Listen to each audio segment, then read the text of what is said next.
If that Yeah, if it's all right, I'll just sort of talk about sort of my own journey and why I think that this is, something that, community psychologists potentially could benefit from.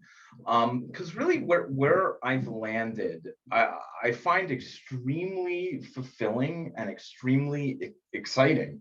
I do a lot of program evaluation and tech development. And when I began to learn about community psychology like a long time ago, I didn't even know that this potential field existed. And this was a way for me to basically make a living.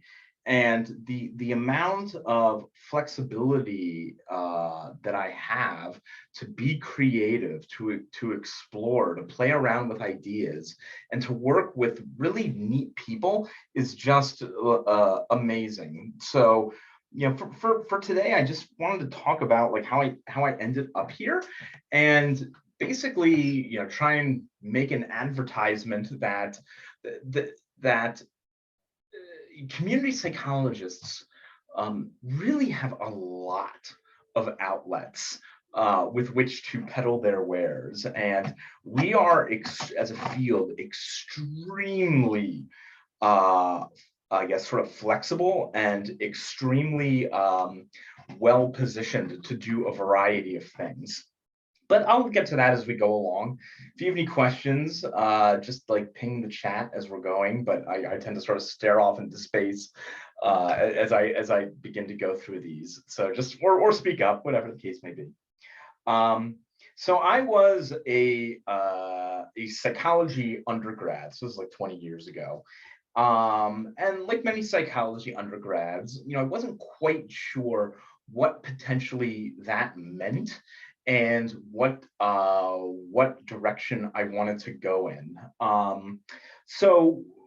After graduation, I found myself working with a research company called Treatment Research Institute out of the University of Pennsylvania, doing work on substance abuse, specifically what are the reasons that people go into treatment, what is the efficacy and the effectiveness of drug courts. So if people get arrested, they go into a diversionary program instead of going to jail. What happens there?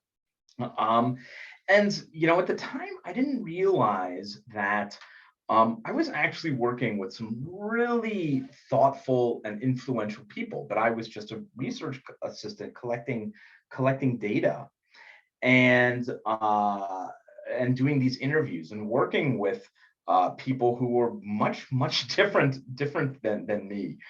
So I would go out to these sites and talk to people who are on probation or parole, or who had serious substance abuse problems. And this was new for me. So after doing that for about 2 years, I really began to sort of think, all right, well, what's sort of the career here? I was, an RA part-time, waiting tables and managing a pizza restaurant. And, I thought, well, in order to impress my then girlfriend, maybe I actually need to find like a real job. So I did.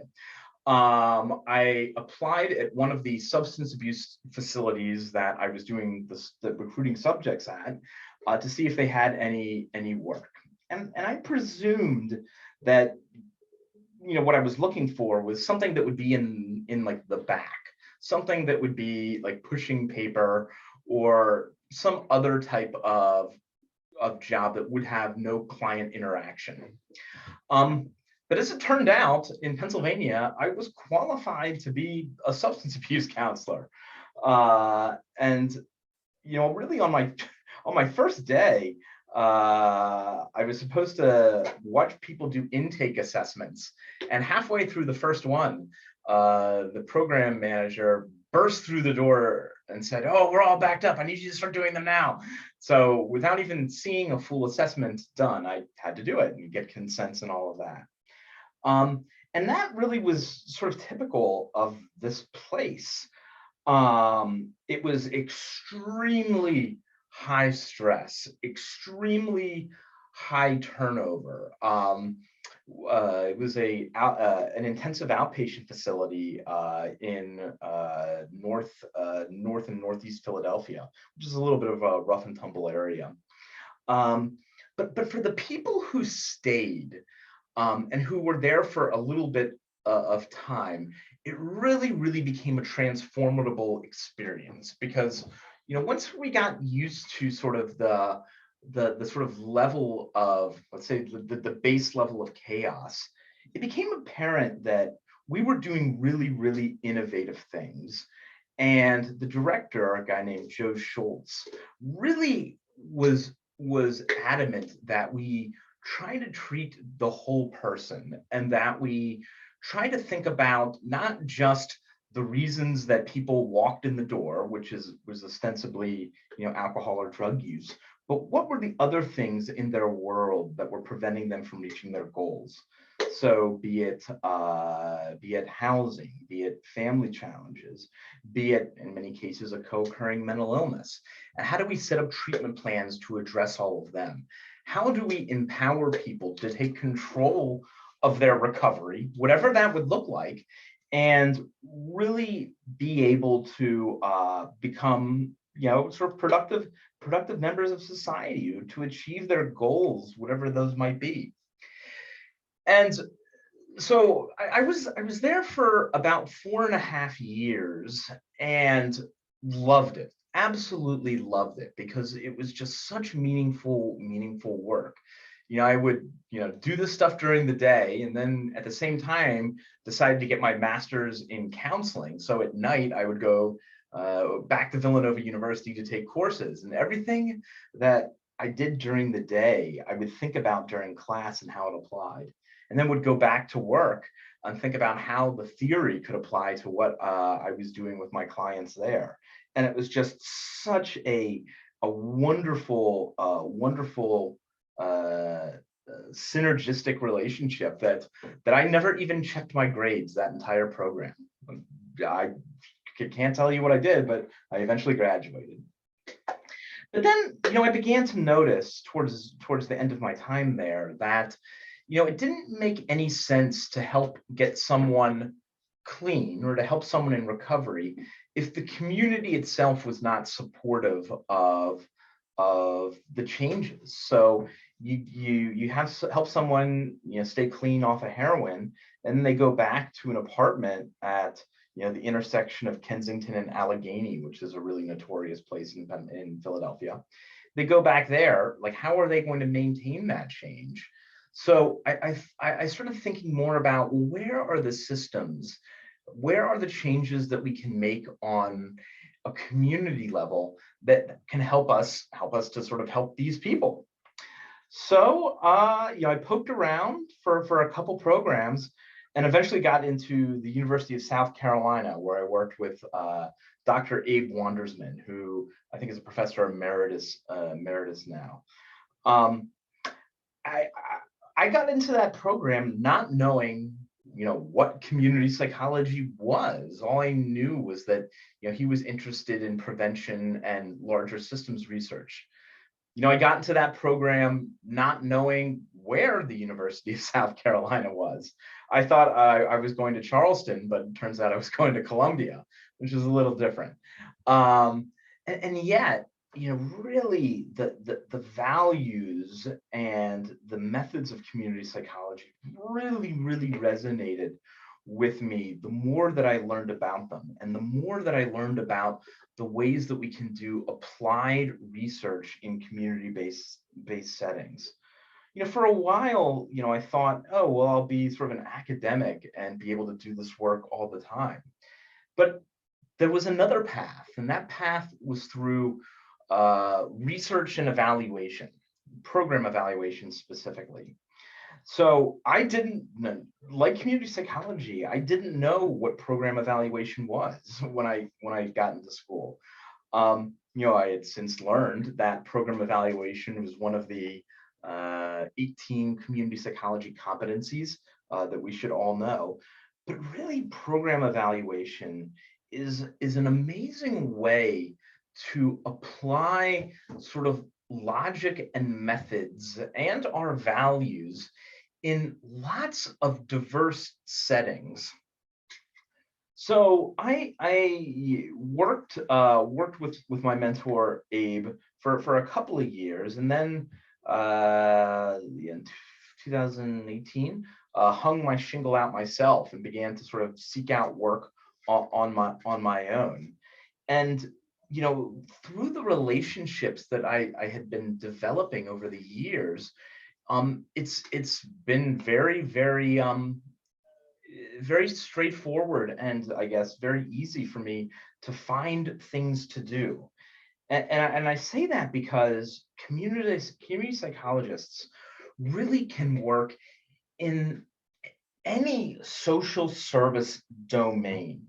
So we have projects, a lot of our projects are frankly community health based. So how do we help organizations and coalitions implement specific programs and learn about how to use data and see what the impact is on the people that they're working with? And that's a lot of community health work. But there's also work that I do within education, specifically around school safety. There's work that I've done with the military around sexual assault prevention. And there's work that we're doing now with some political advocacy groups on trying to gather candidate information so that people know people's positions, specifically around climate change. And it's that very wide range of content areas that makes this work so fascinating. And I'm certainly not an expert in many of these areas. I've gained experience in some, but I've been able to really work with a huge diversity of different intellectual traditions to help get these projects off the ground and to help learn about them. So like on my team right now, we've got public health professionals, as you might imagine, but sociologists, anthropologists, geographers, marketers, nurses, data engineers. There's just so many different ways that we can bring together different disciplines to help tackle these community level problems. And that's what I love about community psychology is it's given me the language and it's given me sort of the ability to traverse across these different silos and be able to effectively adapt to the needs of different people. So some of this work that I have is contract based, where we have a set of deliverables that we have to create by a certain date, like work that I'm doing in Rhode Island. Some of it is straight up research. Me and one of my community psychology colleagues, Dr. Victoria Scott, out of the University of North Carolina, Charlotte, we're just wrapping up a product where we used artificial intelligence to look at how grant making is done with a major grant maker. And it's just so cool to be able to sort of jump between those different areas and to work with a wide range of people who, while we may be aligned in values, we are not aligned in skill sets, and that makes getting work done that much more fun. So like the reason I wanted to do this talk was I really feel that at least when I was there, so this is like 10 years ago, I did not know of program evaluation as an outlet for my skill set. And I did not know that this was a way to really enact my value system and enact my skills. Like, I don't just get to work on things that I believe in. I get to sort of use my brain while doing it and try to build upon the things that I picked up in graduate school and improve upon them. And that's just been so gratifying that that, you know, there's been this sort of, there's a whole field that has allowed me to sort of work in that area. So that's the message I guess sort of my, before I guess we go to questions or anything, that's the message I want to sort of convey to both the people on this call and the people who might watch it later. Like, you know, you want to find the best way to sort of use your skills. And for some people that's in direct practice, for some people it's in academia, for some people it's working for governmental organizations and helping to influence policy on that higher level.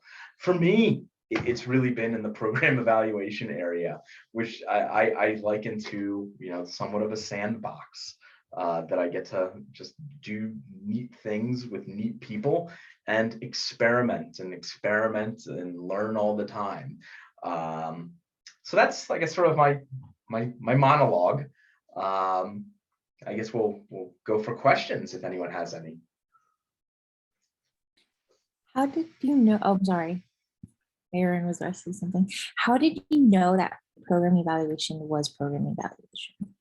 Because I feel like so is used loosely in my experience. Maybe it's used loosely in my experience also, Jessica. I'm not entirely sure. You know, as I learned about it, I learned about you know, the different societies like the American Evaluation Association, and I've learned about different evaluation journals that, you know, seem to be pretty like rigorous. And there's definitely you know, a huge amount of like thought leadership and development into evaluation, the theory of evaluation that goes on. Like where I learned, I guess, what program evaluation was, I think I made the connection where we're just working on community level projects, we're working to do something, and our responsibility is to make sure that it's done well. And to do that, we have to gather information from people that tell us how things are going. So it's being open to the sort of like the different methods during a project that I think has made it, you know, made it program evaluation. And oftentimes, like when you know, let's say we're responding to an art to like a request for proposals, you know, sometimes it won't even say like evaluation. It's like we're looking for someone to help study the impact of, or we're looking for people to provide technical assistance around this. And you know, program evaluation can be quite broad, but I think that the central theme is, how do we institutionalize learning within a project or organization so so they reach the outcomes that they're looking for.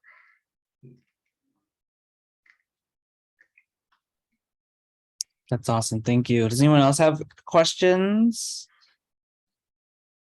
If you think of any, feel free to shout them out or throw them in the chat. I had a question. So, Jonathan, you know, your journey you shared seems very typical for a lot of people who find community psychology. It was a journey for sure. It wasn't very direct into like, I'm an undergrad and I want to go into program evaluation. You made it happen.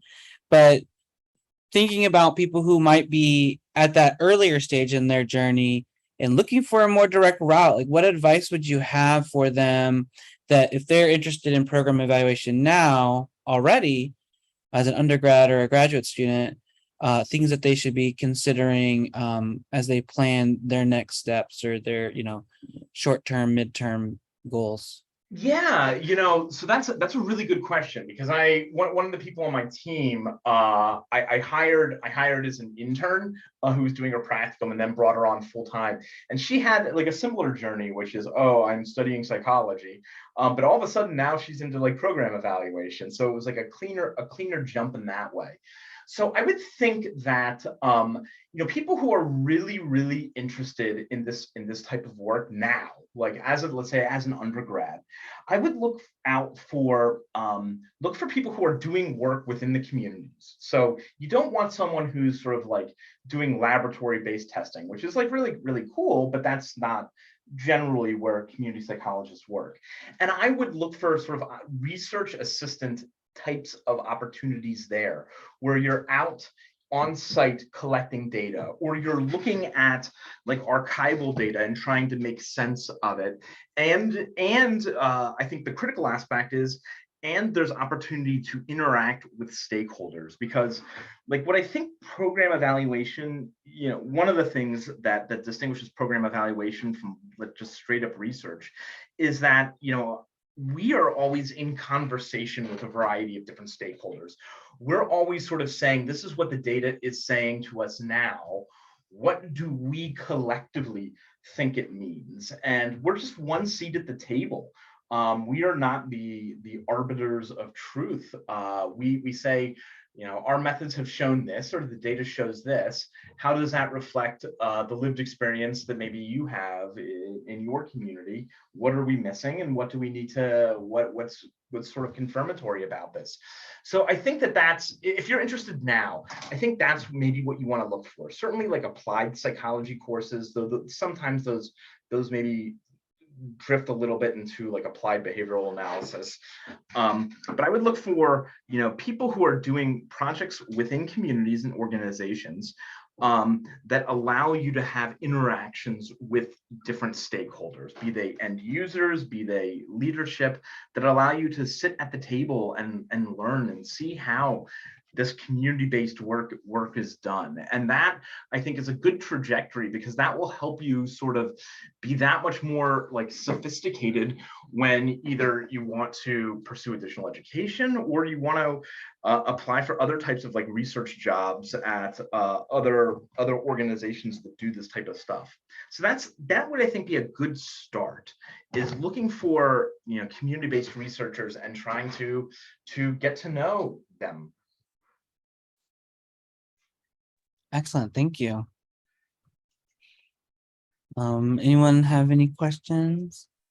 I just want to say that I definitely agree with stumbling upon program evaluation, even stumbling upon community psych. So I really appreciate that you shared your road and your path, Jonathan, because it does feel like no one knows what community psychology is unless you're a community psychologist. Which is both a blessing and a curse, because like we're not branded as a field well, okay, but sort of like you run into the problem with, what am I going to tell people that I work with that I do? But because of that, like I just have so much flexibility to work within other areas. And there's nothing that's stopping me from, walking into a group of social workers and speaking their language, or a group of, prevention scientists. That there's just such opportunity for us to really mix well with people who are doing work in communities.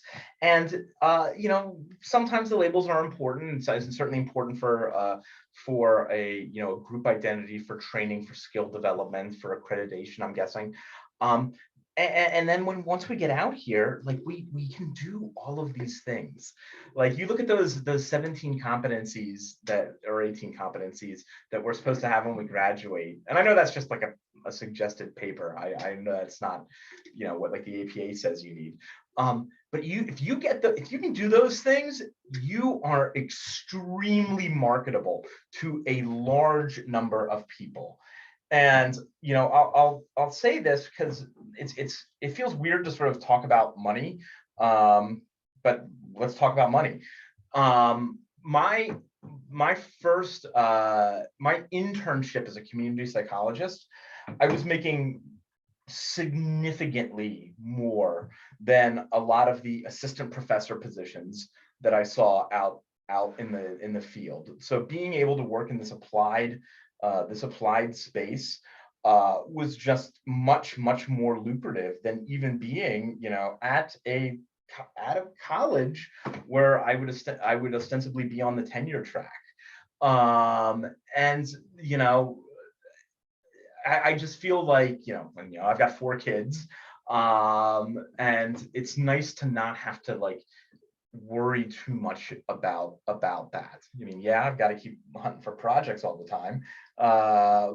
And it's gratifying that one, you know, I feel like, you know, I'm fairly compensated, but then also that I can like, I think fairly compensate the people that I work with. Like we talk a lot about like equity in sort of like salaries and so on. And like the team that I have, like I make it a point to make sure that and this is me putting on like my business owner hat. I make it a point to make sure that they're reimbursed well, and that they, you know, sort of share in the proceeds that come in, that we're able to sort of, you know, celebrate each other's work and all benefit from it. And you know, there's opportunity to do that here. And also look, there is just so much flexibility. You know, when I bid on a project, you know, the amount of overhead or indirect that I put into it, you know, it's less than like I was on a contract with some people from Lehigh University, and their indirect is 60%. Mine is far less than that. So like we're able to just be that much more flexible and competitive in that type of work, and we don't have to deal with like the bureaucracy of academia and supporting, you know, middle management at universities. We're able to just to sort of be creative and play around.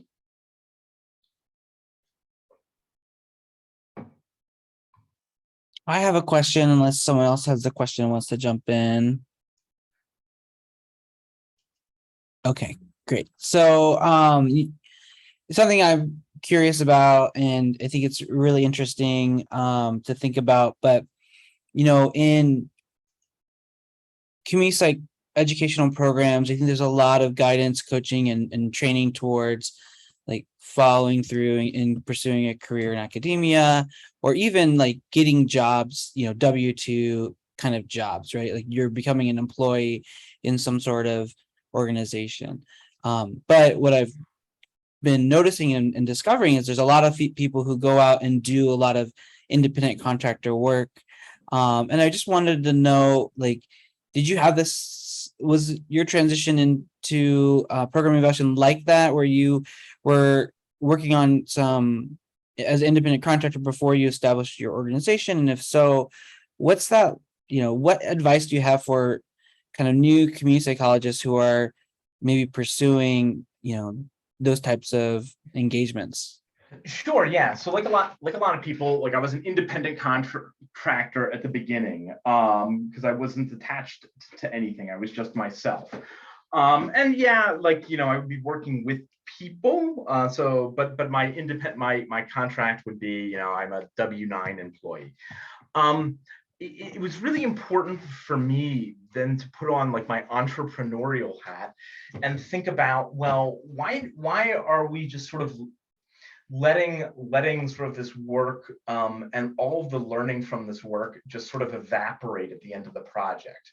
Like why, like to me, forming an organization, and so going through the process of forming an LLC, hiring people who are, you know, W-2 or W-4 employees, putting them on payroll, you know, all of those things, that's really important because I wanted to develop like an institutional knowledge about the things that we're doing. I wanted our work to have like a legacy beyond the end of a project. So instead of just project hopping, and a lot of people project hop, I wanted to say, well, how does this work in Rhode Island, for example? What did we learn here that applies to our work with the CDC? And what did we learn there that applies to our work with energy policy in Delaware?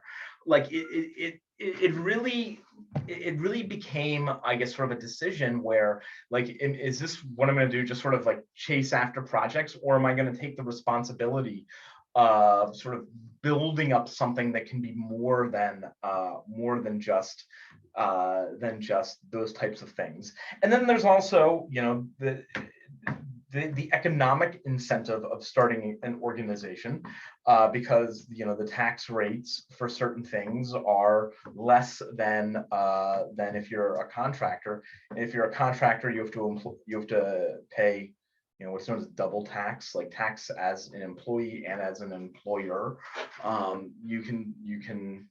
The rates are different if you're an organization. So that frees up resources to either charge people lower or to devote to other different types of projects. And this is I'm going to go on one of my soapboxes here. I think the work that people like me do in communities can be kind of expensive, and I think that that's borderline immoral, because there are so many organizations and communities out there that could really benefit from really understanding their data, understanding what quality implementation would be, but they just don't have the resources to apply for a grant or to get additional support. So one of my, I guess, sort of organizational goals is to apply technology to scale what we do, so we can drop the price accordingly and make a lot of what we do much more accessible to people out there, so that if you're an organization in southern New Jersey that does not have has an operating budget of $15,000 a year, like, you could still benefit from learning about coalition development or learning about effective governance and so on. So that's one of the things I've got on my developmental docket. Very cool. Great. Well, that was my last question. I don't know if anybody else had any questions pop up.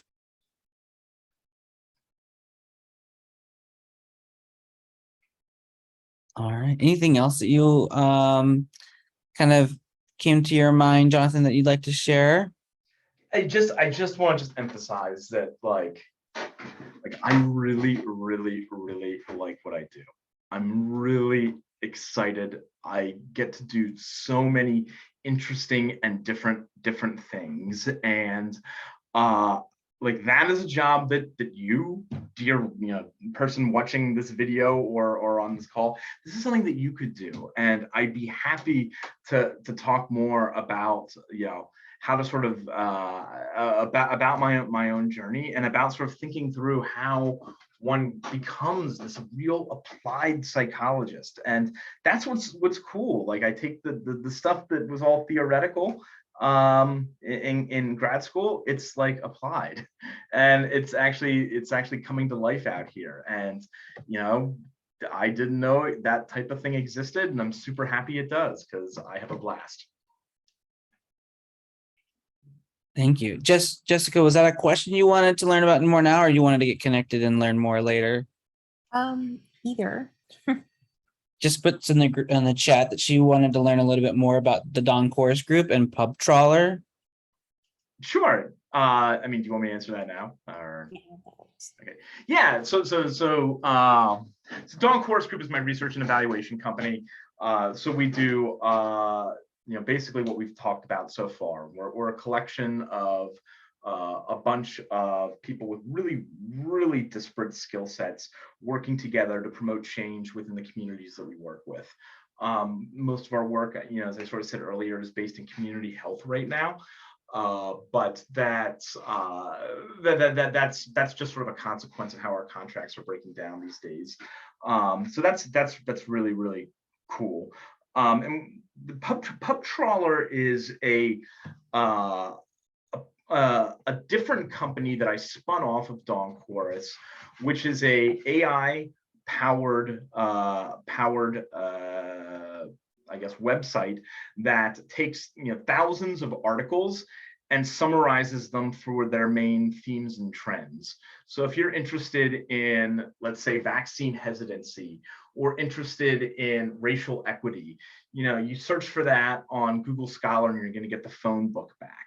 Search for it on PubTrawler and you're still going to get the phone book back, but we're also going to provide lists of, oh, well, here's the research synthesis on this, or here are visualizations that show publication trends. Here's topic models that cluster these articles so you can see what different people are focusing on, and here's representative articles on that. So we've been working on that project for about 18 months, really trying to understand what is the best way to make science accessible, because this is, I mean, this is part of the whole community psychology mission. Also, there's all sorts of great ideas floating out there, but people don't have access to them. And some of that is with the scientific literature, some of that is the paywall access.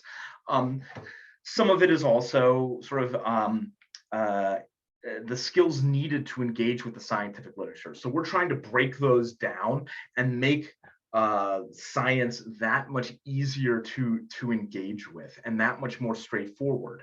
So we're not going to replace, sorry guys, we're not going to write your dissertation for you, but we could give you a really, really good head start on that in terms of really helping to sharpen things down. And right now the website is what we're calling it is veiled, because we're doing a lot of customer sort of research and discovery while we go back and retune a lot of our underlying algorithms. But we do have a weekly newsletter that comes out called This Week in Science. And what this is we pull from the most prominent journals out there. So this is like your Science, your Nature, your New England Journal of Medicine, and we say, what are the main themes and trends that have shown up over the past week. So we identify 2 to 3 articles. We simplify the language so you get sort of like the main idea on them, and then link to them so that people can go and dig a little deeper.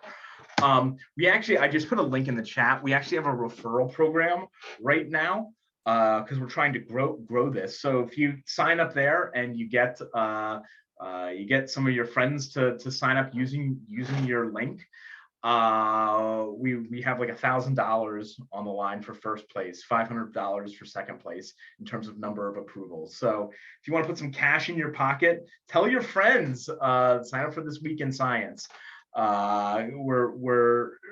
We think it's really cool to sort of share and get this stuff out there in a straightforward way, and we're going to continue to improve it as we're improving sort of the underlying pub trawler stuff. And that's a project that I really, really think is super important, because it speaks to I think the purpose of community psychology, translating research into action, but it's also something that I think is not utilized well. And we know we're in an age of mis and disinformation. Whatever we can do to make sort of the literature more approachable, maybe we can have a little dent in science education. I really enjoyed the weekly building the community links. I really liked the Photo Voice one because I do a lot of Photo Voice work, but those are really nice. Oh, the implementation matters stuff, the Wikipedia. Yeah, so that's but well, no, see, this is what's great about my job, is I can do all these crazy things. That is my attempt, or our attempt, to think about, all right, well, we have ways to get the science from the top down. Like, can we think more about ways to collect science and best practice from the bottom up? So can we do things that help people collect their bright spots and the work that's happening in these communities and record them? Because look, I don't know who's published on this call or who's watching it. It takes forever. Like, writing a scientific article is just incredibly difficult. It takes a lot of time, it takes a lot of skill, and it can take a lot of resources depending on where you're publishing it. And who knows how many great ideas on a community level just vanish because who's there to capture them? So implementation matters, that weekly thing that I put out on the listserv, is just my attempt to try and encourage people to contribute community-based knowledge in different areas. I mean, it's a Wikipedia, so anyone can add anything to it, which we had a problem over the weekend where we got spammed really hard, which was fun because we had to come up with a solution to it, and two, it means we're big enough that we got the attention of someone. So it's our way to collect that bottom up research. And if I were to think 3 years down the line, what I ultimately would want to see is like a system or more of a deliberate conversation between the published research, the gray literature, and this community-based literature, and a better integration between all of them. Because look, you're not going to pick up a scientific journal and solve a public health problem in your community. You're not going to improve obesity rates just by reading this article. Nor are you going to be able just from scratch to develop like an exercise program that's going to stick for 5th graders, let's say. That you need to be doing both and trying to bring both together. I think will sort of benefit society writ large, leveraging the great work that scientists do, but also the great work that community practitioners do, and trying to sort of weave them together in a way that's telling the best possible story and giving the best possible guidance on making community-based change. Awesome. Well, I think unless other folks have questions, we've definitely had a really great opportunity to learn from you, Jonathan. So thank you so much for contributing your insight, your expertise, your experience with us, volunteering your time for the students of SCRAW and all those others who might be perusing these video recordings later. We'll be posting this online and on our website. I also share the recording back with you as well, so you have a copy. But I just want to say thank you, and I'm going to stop the recording.